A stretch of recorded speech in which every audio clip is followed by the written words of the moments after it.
Bismillahirrahmanirrahim. Assalamualaikum warahmatullahi ta'ala wabarakatuh. Alhamdulillah.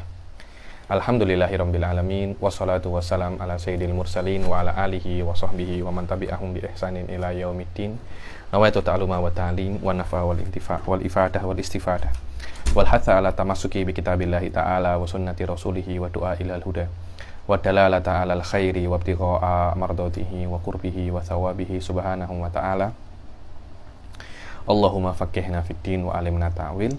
Rabbi shrah li sadri wa yassir li amri wahlul 'uqdatam min lisani yafqahu qawli waj'al li waziran min ahli. Bismillahirrahmanirrahim. Bismillahirrahmanirrahim.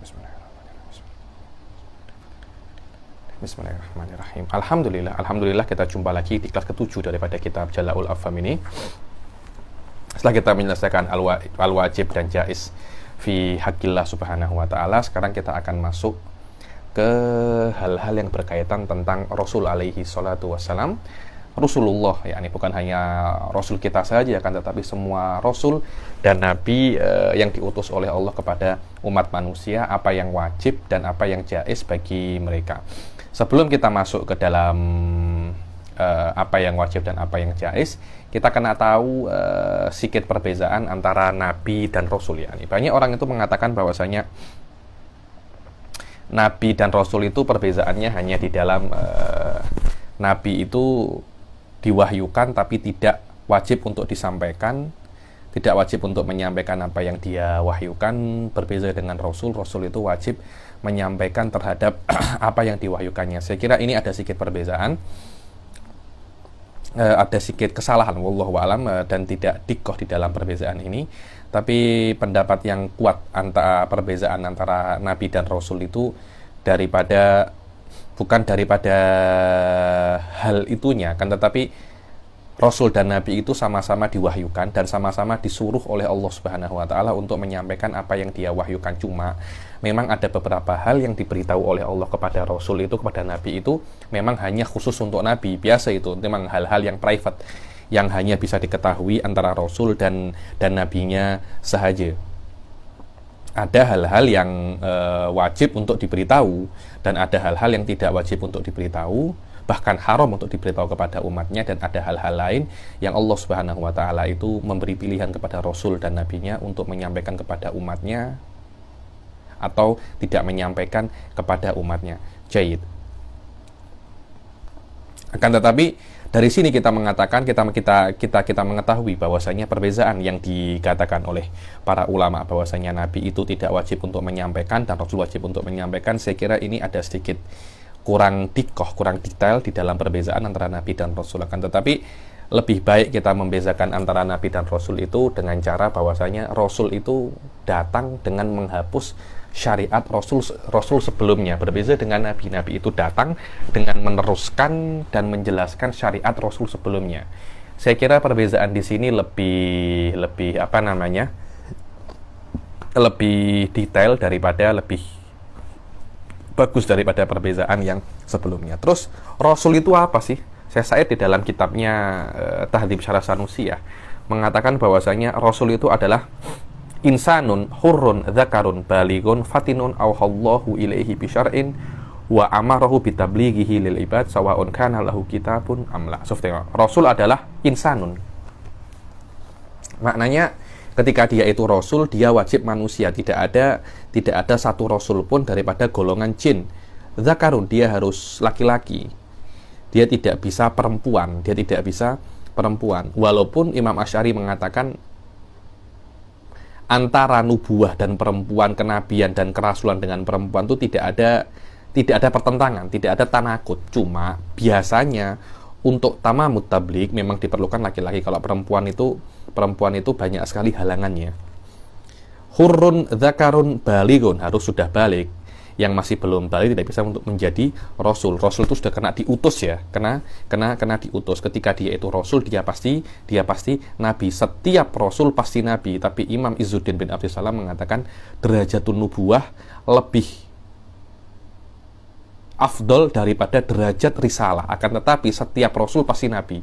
Jadi nubuwah lebih afdol daripada risalah, tapi Rasul lebih afdol daripada Nabi. Bezakan di situ. Fatinun, yang namanya Rasul itu kena pandai. Kalau Rasul tak pandai, cerita lain nanti. Nanti Sayyid Muhammad akan menjelaskan kenapa yang namanya Rasul itu kena pandai. Auhallahu ilaihi, yang mana Allah Subhanahu wa Ta'ala itu mewahyukan kepada dia itu dengan sebuah syariat, yang mana syariat ini diwajibkan oleh Allah untuk disampaikan kepada umatnya, diberi kitab atau tak diberi kitab. Yang penting ada syariat yang khas untuknya, ya, yang khas untuknya. Jayid jiddan, apalagi cukup jayid. Inilah definisi tentang apa namanya, definisi tentang Rasul. Al-faslu tsani fil anbiya wa rusul alaihi musholatu wassalam. Adapun jumlahnya Rasul dan Nabi itu banyak, ya. Dibilang ada yang mengatakan jumlahnya Nabi itu ada sekitar 124.000. Akan tetapi yang wajib kita ketahui daripada jumlah Nabi dan Rasul itu hanya 25. Kenapa 25 ini wajib diketahui? Karena 25 ini yang disebutkan di dalam Al-Quran secara jelas. Yang lainnya tidak disebutkan secara jelas dengan nama-namanya. Yang penting ada di atas 25 Rasul. Anda kena yakini bahwasanya Nabi dan Rasul tidak hanya 25. Tapi yang wajib diketahui secara spesifik dengan nama-namanya hanya 25. Karena 25 orang ini disebutkan nama-namanya secara jelas di dalam Al-Quran. Al-wajib fi haqqihim, al-jaiz fi haqqihim, ismatuhum, al-mustahil fi haqqihim, adaduhumul madhkur fil Quran. Pembahasan fasal tani ini tentang wajib di dalam hak Rusul wal Anbiya dan jaiz fi haqqi Rusul dan Anbiya, apa makna ismahnya mereka dan apa saja hal-hal yang mustahil pada mereka dan jumlah mereka yang disebutkan di dalam Al-Quran. Kita mulai di yang pertama, yaitu apa? Al-wajib fi haqqihim alaihi musholatu wassalam. Qala Nadhim rahimahullah, arsala anbiya dawi fatonah bisidki wat tablighi wal amanah. Dalam satu bait ini Masya Allah, ya, nih Al-Sayyid wal Imam Sohibul Mandumah mengatakan menyebutkan semua sifat 4 ini dalam satu nadhm, ya, nih. Al-mufradat anbiya bihadfil hamzah al-mamdudah lid-darurah. Anbiya sebenarnya anbiya, cuma ada anbiya'u, cuma hamzahnya ini dihapus karena daruratu syair. Jam'u nabi wa qad taqaddama ta'rifuhu. Definisi nabi sudah lewat di awal-awal kitab. Al-fatonah, apa Habib? Ya, Anda tengok di awal-awal kitab. Saya tak perlu jelaskan lagi di sini, nanti saya jelaskan panjang lagi. Tapi saya sudah jelaskan di awal kitab, Anda tengok di kelas-kelas video kelas yang pertama. Al-fatonah, arsala anbiya dhawi fatonah. Dhawi itu adalah jamak daripada dhu, yang mana dhu itu adalah asmaul khamsah. Dhu jamaknya dhawi, dhu, dhawa, dhawi, yakni. Al-fatonah kamaludzaka. Apa itu makna fatonah? Fatonah itu maknanya kamaludzaka, sempurna zakanya. Sempurna apa? Sempurna kepandaiannya, sempurna kejeniusannya. Jadi yang namanya nabi itu kena sempurna, otaknya itu kena sempurna. Tidak ada yang namanya nabi itu bodoh, ini tidak ada. Yang namanya nabi harus pandai. Bahkan ulama ahli sunnah mengatakan nabi itu tidak diutus kecuali adalah orang nomor 1 pada zamannya di segala hal. Di dalam fisik, di dalam rohani, mereka adalah orang nomor 1. Mereka adalah orang nomor 1 pada zamannya. Kenapa? Karena mereka itu diwajibkan untuk menghadapi umat-umat. Mereka menghadapi untuk orang-orang kafir. Orang kafir ini macam-macam modelnya. Ada yang macam Abu Lahab, ada yang macam Fir'aun, ada yang macam Namrud. Semua itu macam-macam. Karena itu untuk handle orang-orang kafir semacam itu, Nabi itu harus siap mental. Siap mental maknanya dia kena pandai. Kalau tak pandai, dia tidak akan bisa untuk berdebat dengan mereka, untuk memahami ayat-ayat, untuk memahami wahyu. Mereka tidak akan bisa.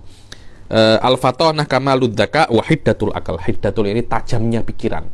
Pikirannya itu apa? Tajam. Fi ilzamil husum fil muhajajah. Maknanya mereka itu mempunyai kekuatan yang sangat kuat di dalam berdebat dan memojokkan musuhnya di dalam apa? Perdebatan.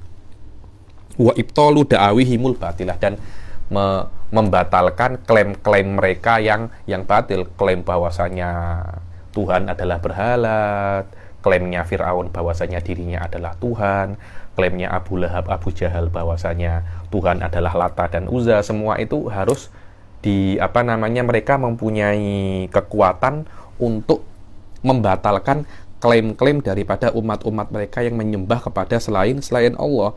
Wasidik mutabaqatu khabarihim lil waqi'. Adapun kebenaran adalah sesuainya apa yang mereka katakan dengan realita. Sebenarnya banyak sekali ya teori tentang apa itu kebenaran. Bahkan menurut saya wallahu alam teori sekarang ini walaupun di dalam falsafah yang sekarang tentang kebenaran ini masih menjadi topik yang sangat hangat untuk dibahasakan, tetapi jumhur ahli sunnah mengatakan tolak ukur perkara ini benar atau salah ini bukan dosa ataupun pahala ya, ini perkataan Anda ini dikatakan sodik atau kadhib adalah tolak ukurnya apa yang Anda katakan sesuai dengan realita atau tidak.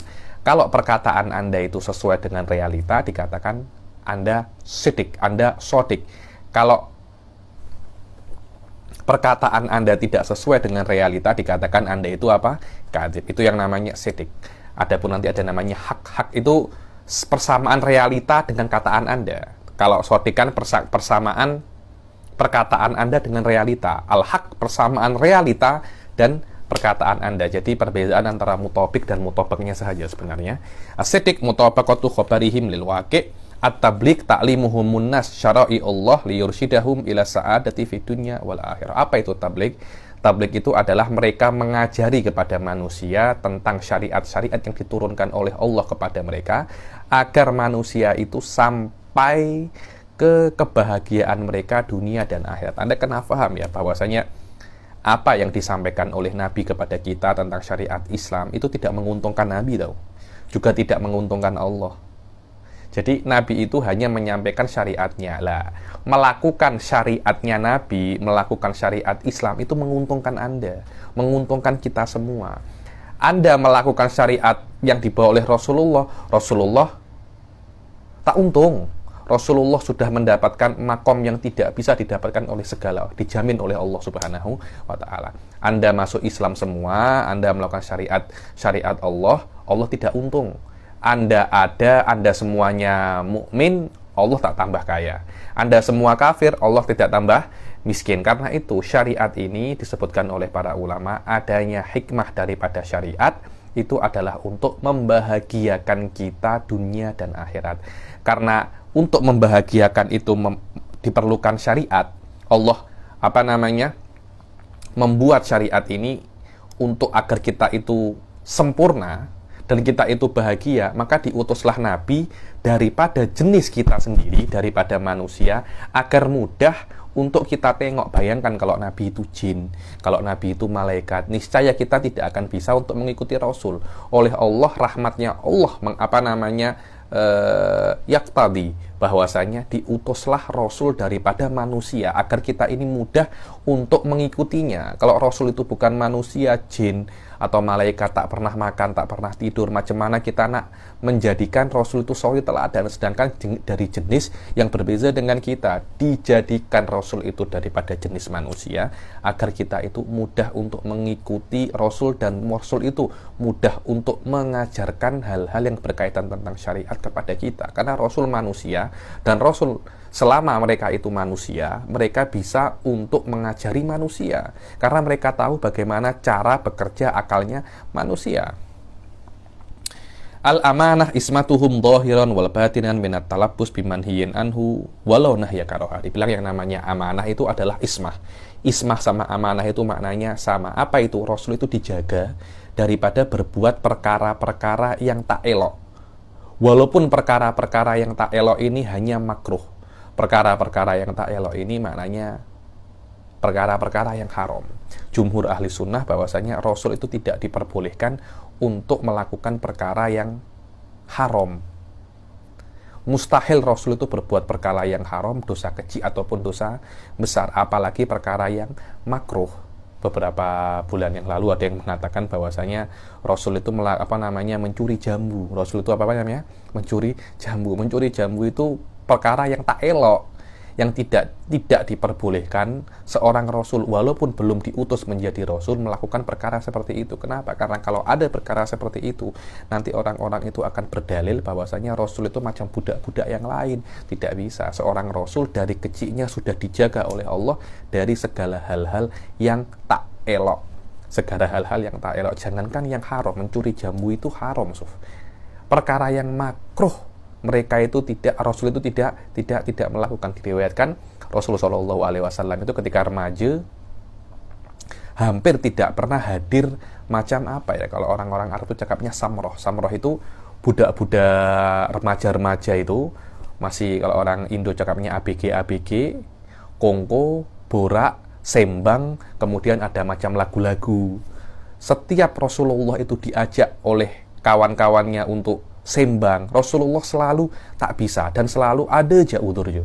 Sampai satu waktu Rasulullah itu diajak sembang, Rasulullah mengatakan, aku tak boleh, aku ini gembala kami, aku ini bekerja, aku ini apa? Aku ini bekerja. Oke lah, kalau memang kau bekerja, nanti akan ada satu orang jagakan kambingmu. Jadi engkau tak payah jaga kambing, engkau ikut je kami sembang, ada lagu-lagu, nanti ada macam-macam lah. Yang penting nanti engkau datang, jadi hati kita boleh senang. Oke. Akhirnya Rasulullah SAW ketika sudah waktunya, Rasul berangkat untuk menuju kepada tempat sembang, tempat borak yang ada lagu-lagunya.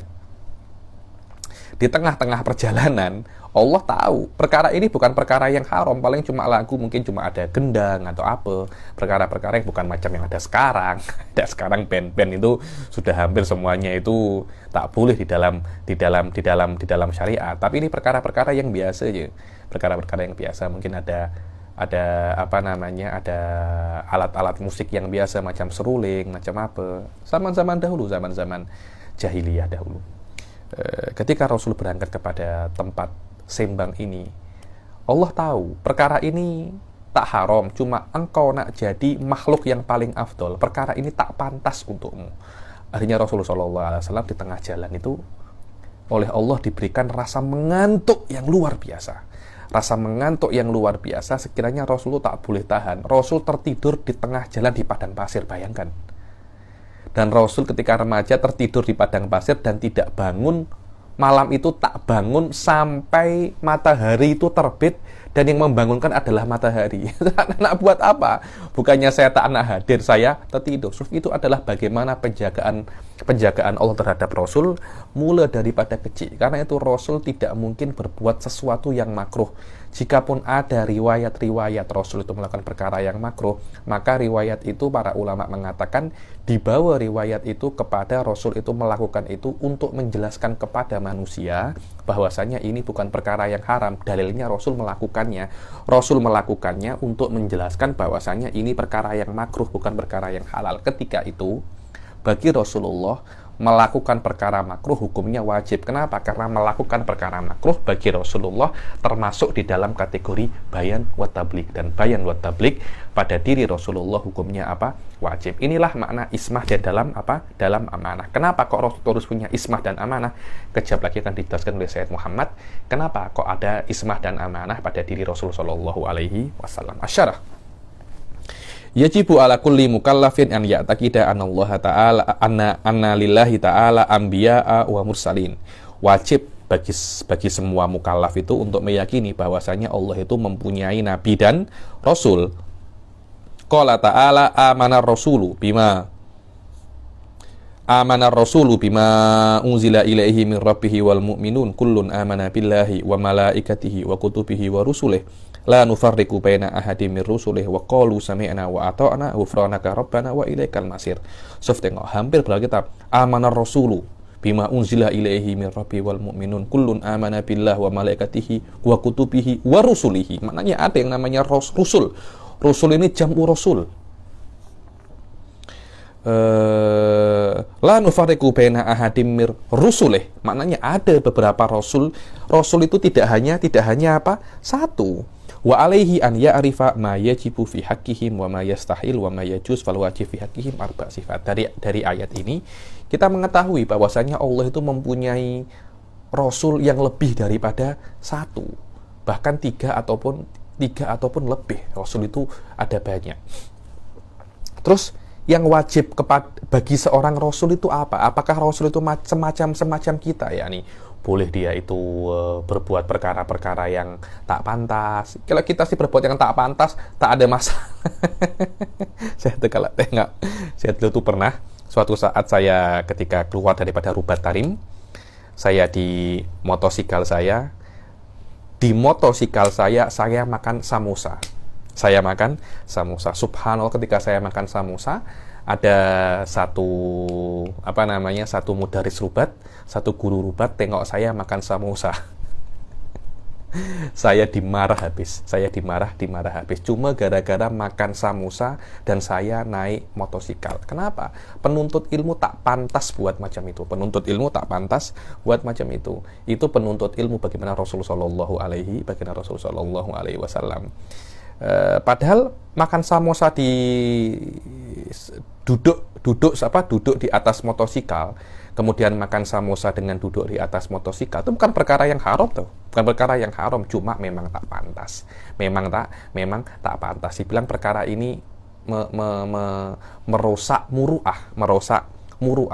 wibawa thalabatul ilm. Saya cakap, kita ini sudah tak ada muru'ah, macam mana nak rosak itu perkara itu ada, kita rosak. Kita tak punya wibawa lagi, sudah tak punya muru'ah sebagai thalabatul ilm, macam mana nak rusak. Subhanallah, ini sudah akhir zaman. Berapa banyak thalabatul ilm di Malaysia ini pergi mall, sama tak di Indonesia, tak di Malaysia, sama aja. Penuntut ilmu pergi mall, bercinta, ada girlfriend, ada boyfriend, semua itu tak layak. Untuk orang biasa pun tak layak, apalagi untuk thalabatul ilm. Tapi ini sudah menjadi style pada akhir zaman ini,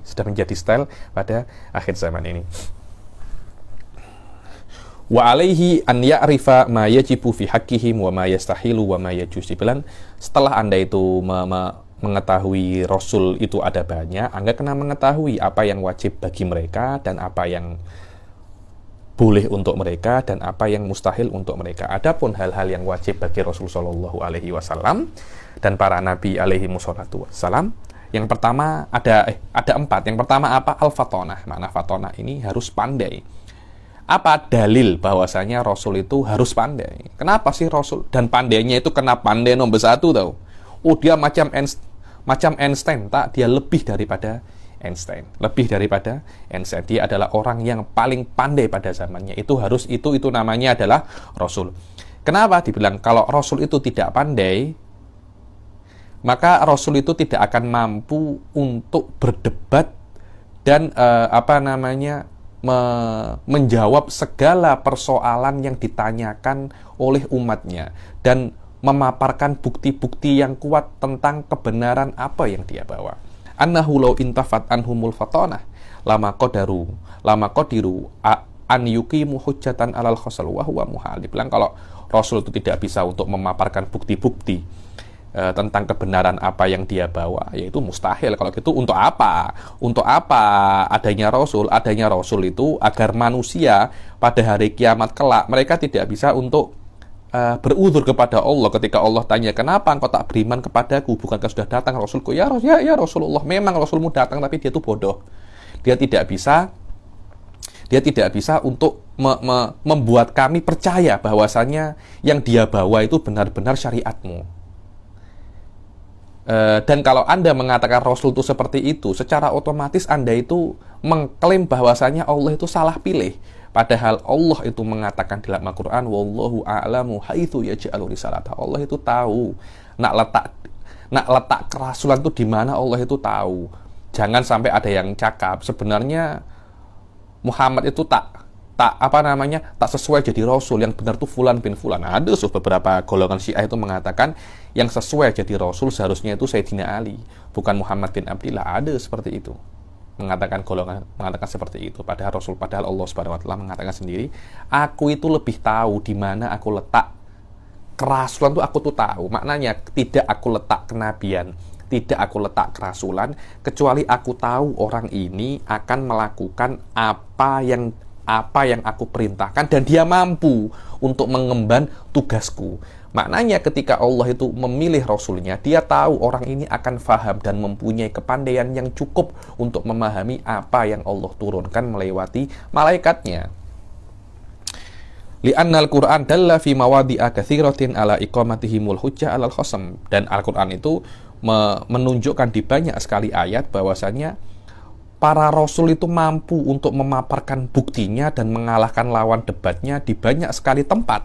Contohnya adalah qauluhu ta'ala wa tilka hujjatuna atainaha Ibrahima ala qaumih narfa'u darajatim man nasya inna rabbaka hakimun alim. So, tengok bagaimana Sayyidina Ibrahim ketika berdebat dengan Raja Namrud. Raja Namrud berdebat, kalau ini Tuhanku, kalau ini kalau engkau itu adalah Tuhanmu, kalau engkau itu adalah Tuhan, engkau bisa membunuh dan menghidupkan. Terus perdebatan Sayyidina Ibrahim, Nabi Ibrahim yang sangat masyhur ya ini. Tidak akan mungkin orang yang tidak pandai bisa untuk berdebat dan mengeluarkan dalil seperti itu. Karena itu Allah Subhanahu wa taala mengatakan bahwasanya Nabi Ibrahim itu hujjatuna. Makna hujjah adalah sesuatu kata yang kalau kata itu ditampakkan, maka orang tidak akan mempunyai udzur pada hari kiamat kelak. Sudah qomatil hujjah, maknanya apa yang perlu Anda ketahui sudah saya sampaikan.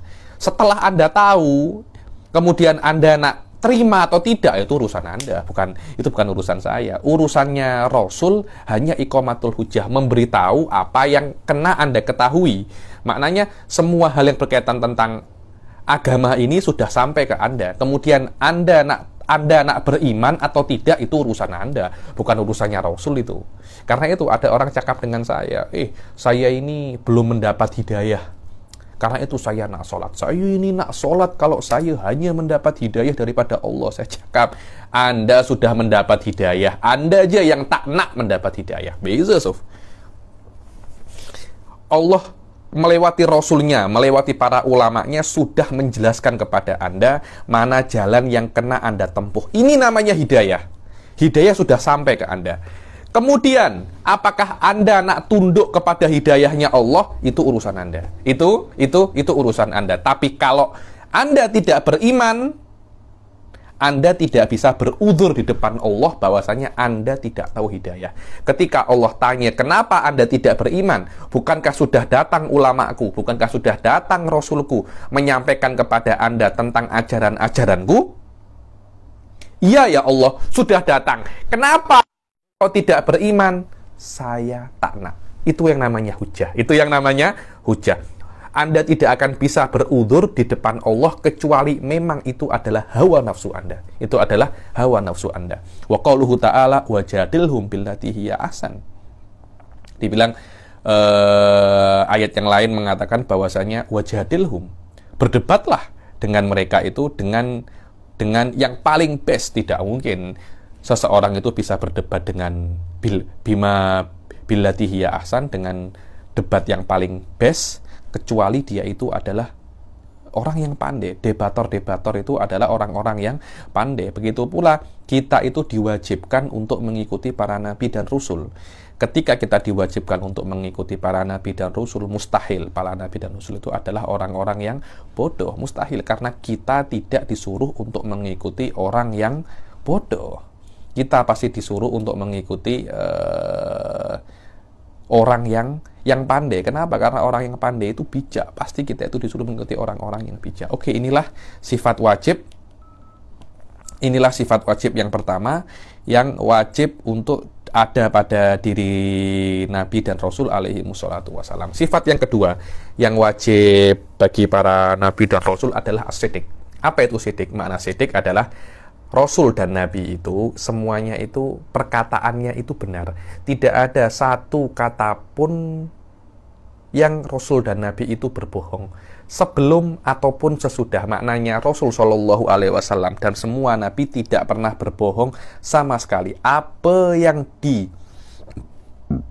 Apa yang disuruh oleh Allah, mereka semua lakukan. Mereka semua apa? Mereka semua sampaikan. Tidak ada satu perintah pun yang mereka itu tidak sampaikan, atau mereka kira mereka sampaikan tapi ternyata apa yang mereka sampaikan itu salah.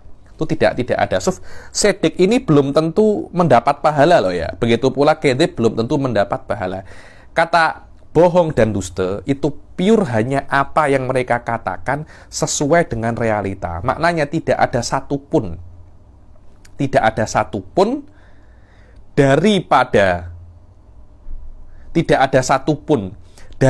Nabi dan Rasul, tidak ada satupun daripada Nabi dan Rasul yang salah di dalam menyampaikan ajarannya. Tidak ada satupun. Walaupun kesalahan ini secara tidak sengaja, tidak ada. Semua yang disampaikan oleh Nabi dan Rasul, semuanya benar. Lah, karena semuanya itu benar, diperlukan yang namanya fatonah. Memang seperti itu. Anda tidak akan bisa untuk menyampaikan sebuah kebenaran kecuali Anda memahami kebenaran itu. Bagaimana Rasul itu bisa untuk menyampaikan apa yang diperintahkan oleh Allah kecuali dia memahami apa yang disampaikan oleh Allah. Faham dulu, baru sampaikan. Dan apa yang disampaikan oleh Allah semuanya benar sesuai dengan realita. Tidak ada satupun yang disampaikan oleh Rasulullah Shallallahu Alaihi Wasallam itu tidak sesuai dengan realita. Cuma ada dari orang itu yang percaya, ada dari orang itu yang tidak percaya. Kalau percaya tidak percaya, tidak ada urusannya dengan Rasul. Rasul hanya menyampaikan. Kemudian Anda percaya atau tidak percaya, itu urusan Anda. Dan disinilah letak Rasul itu sebagai ujian. Rasul itu sebagai apa namanya? Sebagai ujian. Nah, kalau semua percaya kepada Rasul, seronok dunia, semua masuk surga. Kalau semua tak percaya kepada Rasul, ya tak ada yang masuk surga. Maknanya ada yang percaya dan ada yang tak percaya. Karena itu, agar tidak ada udzur sama sekali bagi manusia, Rasul itu disetelkan oleh Allah sejak Rasul itu kecil. Tidak ada satu kejadian pun pada diri Rasulullah, mulai Rasulullah itu baby sampai Rasulullah itu meninggal, yang kejadian itu bisa ditafsirkan bahwa Rasulullah itu bukan Nabi. Tidak ada sama sekali. Karena itu Imam Fakhruddin Ar-Razi dalam kitabnya Arba'in fi Usuluddin mengatakan bahwasanya dalil terkuat kenabian Rasul adalah sejarah hidupnya. Benar, Suf. Kalau ada orang membaca sejarah hidup Nabi mulai Rasulullah kecil sampai Rasulullah meninggal, pasti mereka macam, ini bukan manusia nih. Manusia tidak mungkin seperti ini. Kita tahu manusia-manusia yang hebat, tapi orang ini istimewa. Orang ini apa? Istimewa.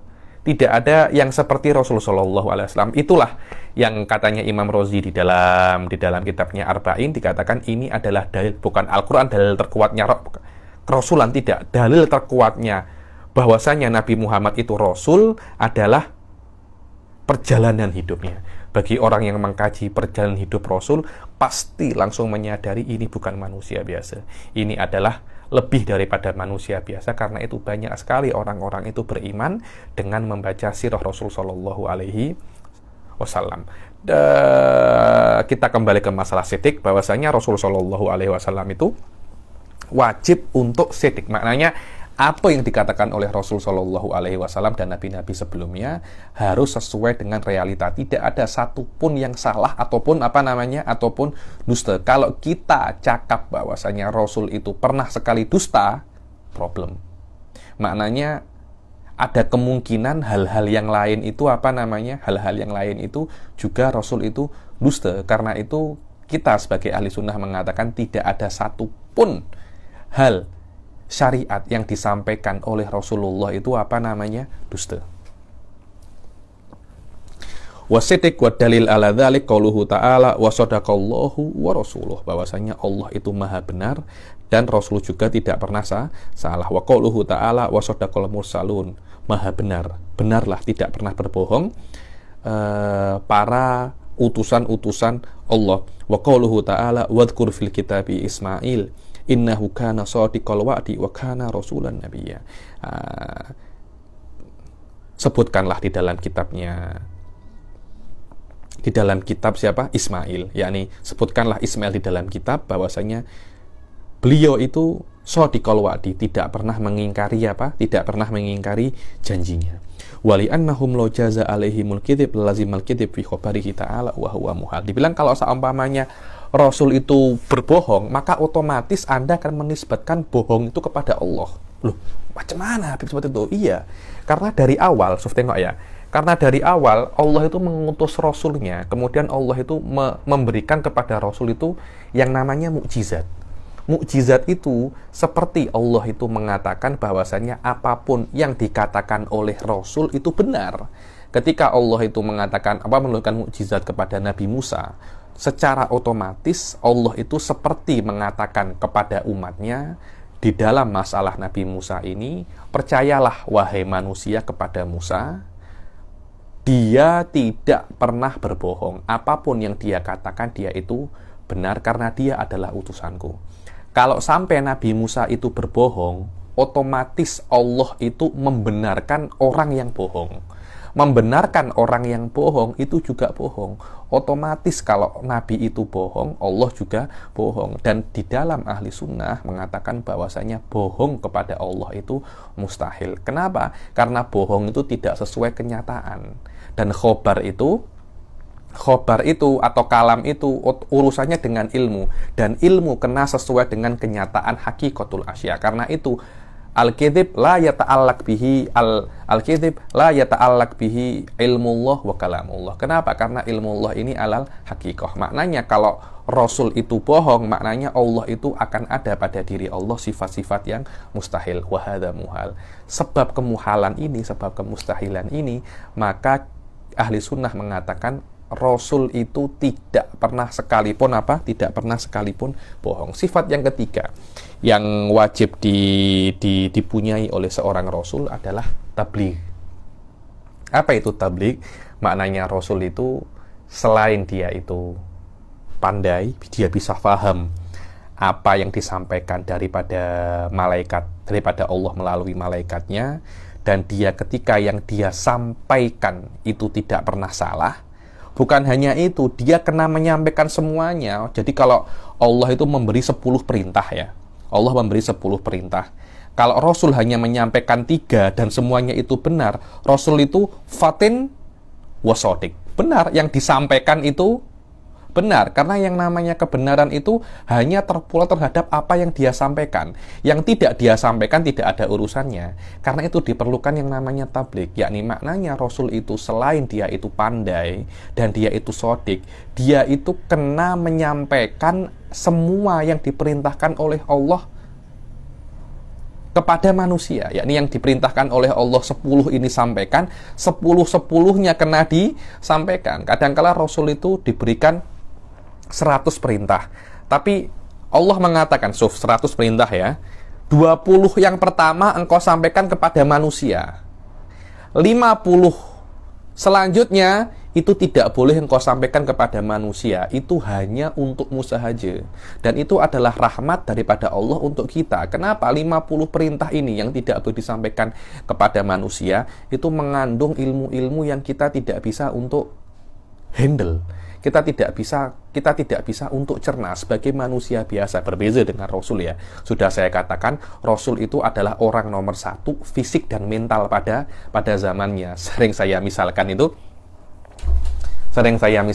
Rasul Shallallahu Alaihi Wasallam itu berjumpa dengan malaikat Jibril. Pada bentuk aslinya mempunyai 600 sayap. Orang-orang itu jumpa Pontianak, jumpa kuntilanak, mereka sudah akan lari, jumpa pocong mereka lari. Akan tetapi ketika ketika mereka itu jumpa malaikat yang lebih dahsyat daripada pocong, daripada apa, niscaya mereka akan langsung mati itu. Benar tuh, itu akan langsung mati.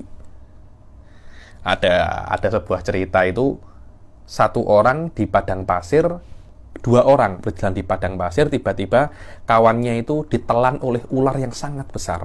Orang itu pulang ke rumah, langsung gila, rambutnya itu putih. Padahal hanya melihat ular yang sangat besar menelan kawannya. Bagaimana kalau dia itu melihat malaikat Jibril ya nih? Melihat malaikat Jibril dalam bentuk aslinya situmi'ati janah, 600 sayap. Rasulullah Shallallahu Alaihi Wasallam ketika melihat malaikat Jibril hanya mengatakan dathiruni, dathiruni, menggigil macam demam. Kenapa? Karena memang Rasulullah itu orang yang paling baik fisik dan mentalnya. Karena itu Allah memberikan maklumat, upload info-info kepada Rasul Shallallahu Alaihi Wasallam itu lebih daripada manusia biasa. Kenapa? Karena hardware-nya Rasul bisa menerima program-program yang tidak bisa kita terima. Kemudian 30 sisanya itu Rasulullah diberi diberi pilihan. Engkau boleh sampaikan 30 sisa ini kepada umatmu, boleh untuk tidak engkau sampaikan. Tapi yang 20 kena engkau sampaikan, yang 50 haram engkau sampaikan. Yang 30 ini boleh engkau sampaikan, boleh tidak engkau sampaikan. Rasul itu dikatakan tabligh itu hanya dengan menyampaikan 20 yang pertama ini. Walaupun dia tidak menyampaikan 70 yang 80 yang setelahnya itu, dia tidak dikatakan melanggar tabligh. Ini adalah perkara-perkara yang penting karena ada beberapa hal itu mungkin wallahu alam yang dikatakan oleh para ulama, sebagian orang, bukan ulama ini, sebagian orang itu mengira bahwasanya hakikat itu adalah ilmu-ilmu yang hanya diketahui oleh Rasulullah. Anda tidak akan bisa untuk mengetahuinya. Kenapa? Karena Rasul itu haram untuk menyampaikannya.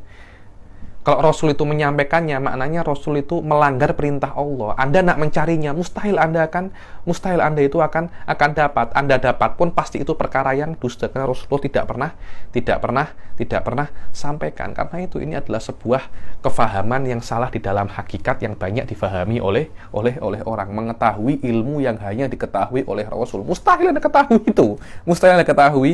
Karena itu para ulama itu lebih senang iltizam dengan dhawahirus syariah, wallahu alam. Itulah yang namanya apa? Itulah yang namanya tabligh. Wa dalil ala dzalik qauluhu ta'ala ya ayyuhar rasulu balligh ma unzila ilaika mir rabbik wa in lam taf'al fama ballaghta risalatah. Dibilang wahai para rasul Yusuf. Bukan para nabi, para rasul.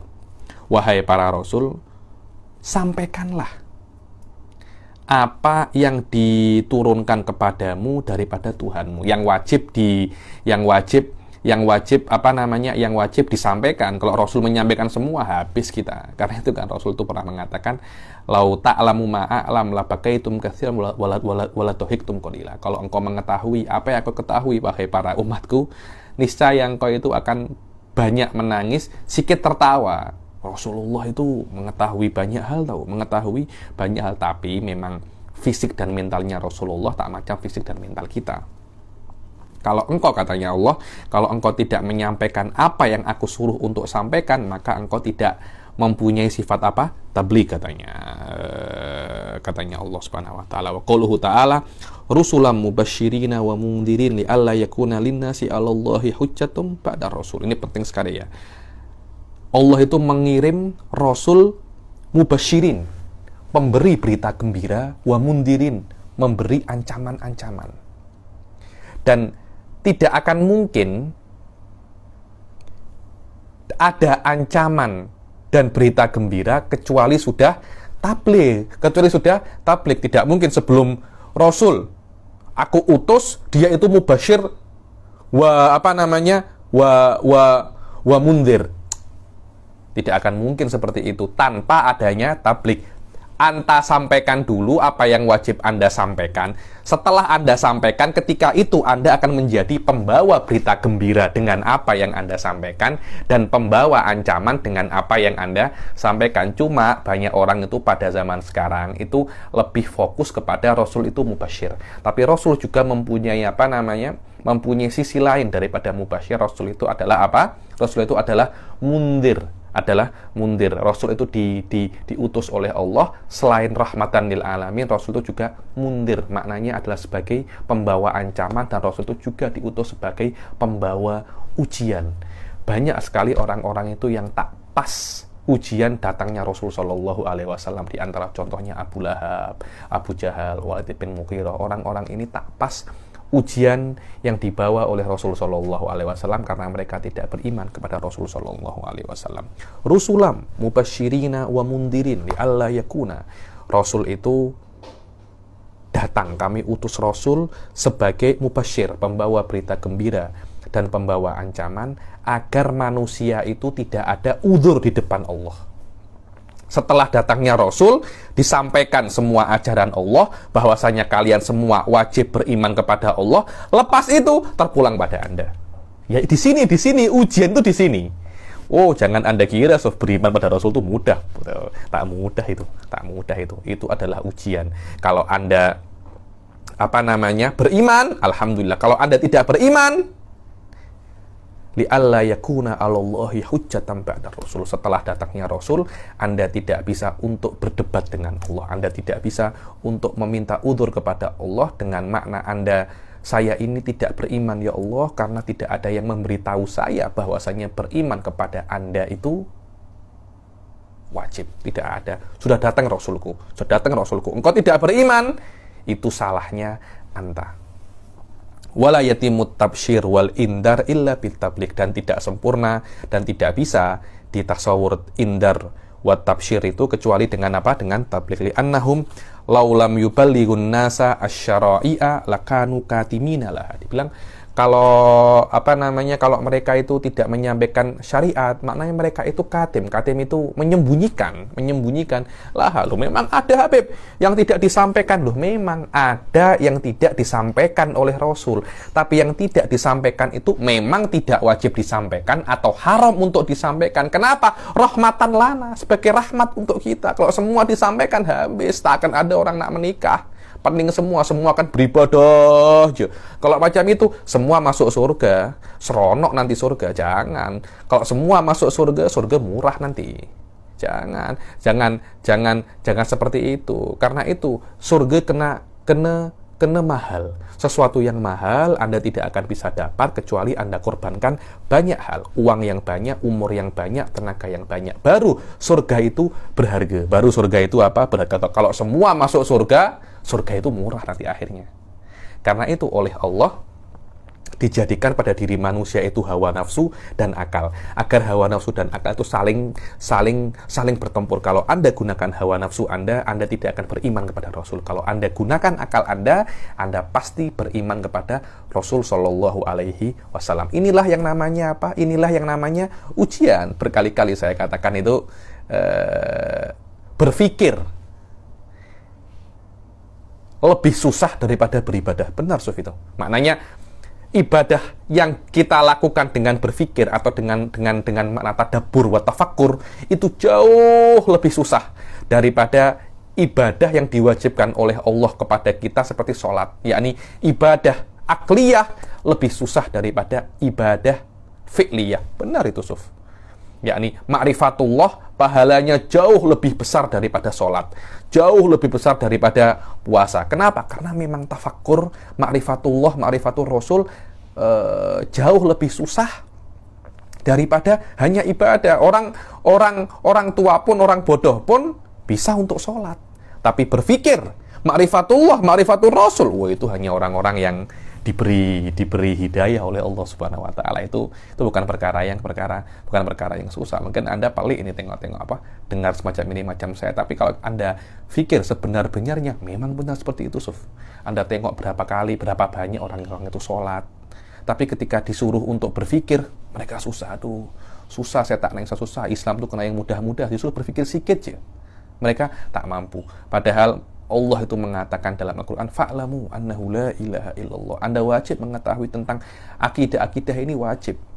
Tapi karena memang levelnya ibadah akliyah ini lebih susah daripada ibadah fi'liyah, sikit yang mampu untuk menunaikan ibadah akliyah ini. Wallahu a'lam.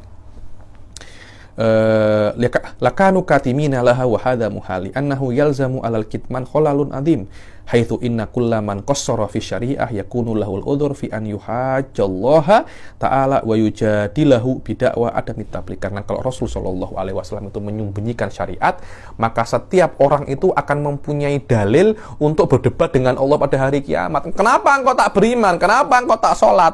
Loh, memang sholat itu wajib. Nabimu tak pernah cakap tuh macam itu kan? Dia tuh punya udzur. Tapi kalau Allah tanya, kenapa engkau tak sholat? Bukankah nabiku sudah cakap bahwasanya sholat itu wajib? Iya ya Allah, saya tak sholat karena saya malas. Nah, itu kesalahan Anda. Karena Anda yang salah, silahkan singgah dahulu di neraka beberapa puluh ribu tahun. Nanti lepas itu baru masuk surga. Tapi kalau dari awal Rasul tak sampaikan, yang salah itu Rasulnya. Kalau Rasul yang salah, Allah juga salah. Karena itu Allah mengatakan, li'alla yakuna 'alallahi hujjatun ba'da rasul. Kami utus Rasul dan kami sampaikan semua apa yang wajib dilakukan oleh manusia agar manusia itu tidak mempunyai udzur pada hari kiamat di depan Allah Subhanahu wa taala. Waqad nafallahu ta'ala dzalika fil ayati sabiqah.